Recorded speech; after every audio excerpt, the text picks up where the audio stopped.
This day is sponsored by the letter W and the number 24. Alright, first day back at the park with the new brace, with the new shoes, getting a twofer. Gonna try a walk and a little bit of jogging maybe. We'll see how it feels, because I know if I walk this whole thing I'm going to be fighting the urge to be jogging and running during some of it, but I don't want to push the knee. So let's go. This park is a bird sanctuary and wildlife preserve, and it's always interesting to see what I'm going to see when I'm on the trails coming in this morning. There are a bunch of wild turkeys standing in the middle of the road. I had to wait for them to clear. And then there's a nice swampy area that I walked through, and there's some gators. Saw one of them hanging out.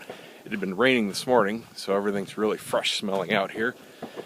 Sometimes I'll see deer, little whitetails. We don't get really big deer down here in Florida, not like back home in Michigan. But, you know, they're good 100-pounders down here. And so far so good. The shoes are really comfy. Ow. Man, I don't know what's up with my arm.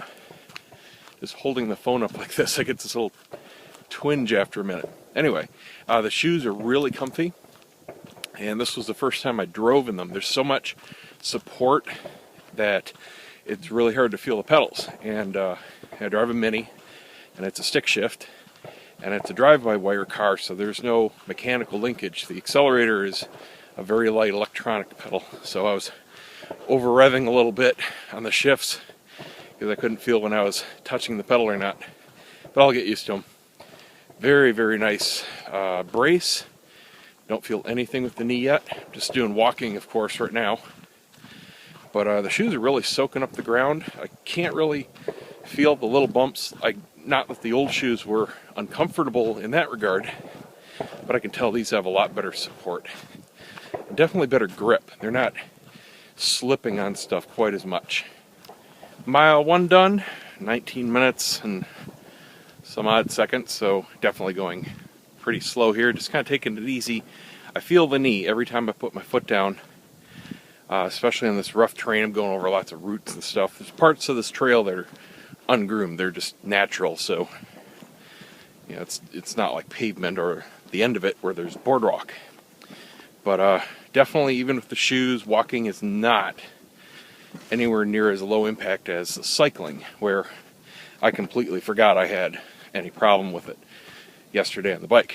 But we'll see how it feels at the end of the walk here. If it just feels about where it is now, I'm fine to continue with walking while it gets better. But if it's any worse, if it starts with the shooting pains or the bruise feeling or the bad throbbing or swelling at the end, then I'll just switch to the bike and keep doing that until it really feels better, which is no big deal.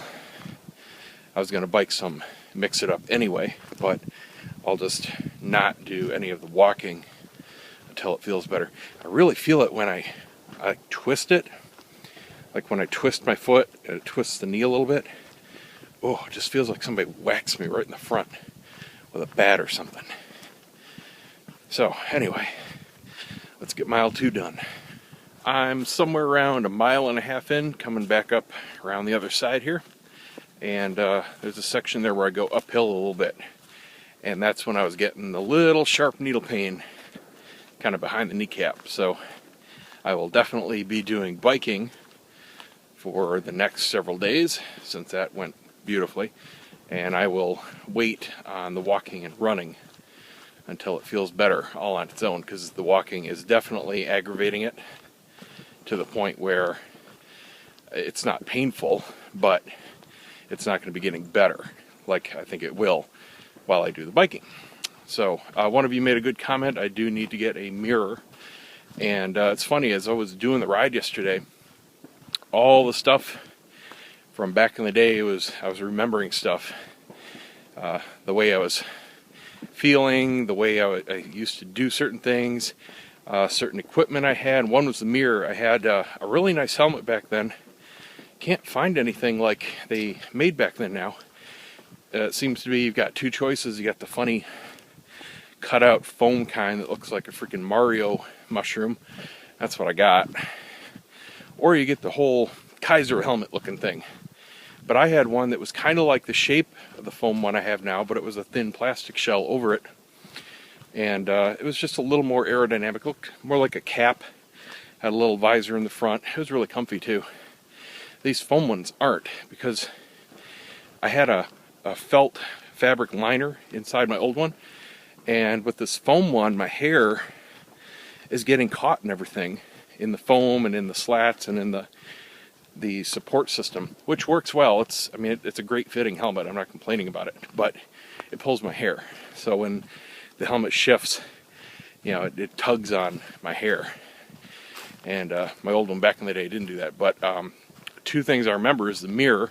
I used one that I attached to the front of the helmet, so I can see behind me. So I saw those at Walmart. I remember that. So I'll pick one of those up real soon. Might go tonight, need to get some groceries.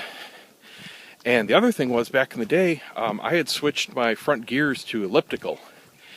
I don't even see any models using those anymore, so maybe they just weren't popular, fell out of favor, never took off. I don't know. They were fairly new around the time I was into it.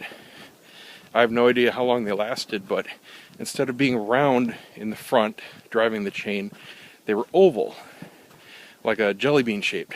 And the idea was the pedals swung faster as your legs or your feet were at the top and the bottom of the arc, and they were, or is it the opposite way? Yeah, the opposite way. Basically, when your feet were pushing down or pulling up on the upstroke, you got more out of the chain. So it was kind of like introducing lower gears on all three of them. And then it swung your feet around faster when you weren't applying the power, so it got you right back into it quicker. Downside was, it was like a locomotive kind of power delivery, because it was chug, chug, chug, chug, rather than one smooth, continuous motion. Oh, that's a big mud pile. Like I said, we had a rain this morning, and trails are really flooded out in some areas, and oh my goodness, this is like a pond up ahead. This might have a name. Alright, well, I'm going to pay attention here and not get my new shoes all muddy, so let's finish mile 2 out. I have some exciting site news. As you regular viewers know, if you're only viewing this on YouTube, first of all, make sure you check the site daily, not just YouTube videos, because I got more going on than just these updates. I've got weekly contests and promotions going. Been giving away, well, I'm up to like $180 so far. Been giving out product and gift cards, and I've started now to pull in sponsors. So we're going to be starting to give away sponsored prizes. We've got a lot of cool stuff coming up, and it's going to be all kinds of different stuff. Gadgets, stuff for bikes, clothing, some gift codes, lots of different stuff coming up, and that's going to be a regular thing on the site every week. So definitely check that out. There's not always going to be a video for it. If I do a review of something, which I will also be doing in the future, you'll see video for that, but not all the promotions and contests get videos. So make sure you're checking healthylivingobsession.com every day, and I'll keep you up to date on what's going on there. Secondly, oh my God, more water. Stand by. Okay, I'm back. I can't walk, look at the camera, and avoid those puddles at the same time. The second mile just chimed in. I'm at 20 minutes and 1 second, per mile average. So a little slower pace than I was doing around the neighborhood, but this is rough terrain, so that's to be expected. I'm not doing like a power walk around the mall, but I'm feeling it. I am drenched with sweat. Been wiping my face here, shirt's soaked. It's not that hot out, it's because I'm working out. It doesn't take much when you're freaking 265 pounds to start sweating, but it's good. Gets it out. Been drinking a lot of water lately, which is good. Again, well, I should say Crystal Light. Can't do plain water. Anyway, back to what I was saying. One of you, I'm assuming one of you, I shouldn't even assume it. Somebody, we'll just say somebody, tried to flood the site for whatever reason, with traffic. I don't know if it was just to be a dick, try to take it down, try to mess with my stats, I don't know. Doesn't matter, it was a dick move. And number one, I see everything that's going on. Number two, I got it shut down right away, so you didn't do anything. Three, I know who you are, Apple 333 from England. So, I'm not going to say your name, but I know who you are. They gave all your info up. So, don't be a dick, people. To me or anybody else. It's a really stupid thing to do. Alright, let's finish mile 3 out. Okay, done with day 24. I am glad that one's over. Legs not too bad. Definitely will still do the biking only for the next several days, but it's not nearly as bad as the last time I tried to walk around the neighborhood and only made it half a mile. It's not like painful, it's just really achy. I could tell it's swollen a little bit, so time to head home, take a shower, get some lunch, take some ibuprofen, ice the leg, and do some work. See you guys tomorrow.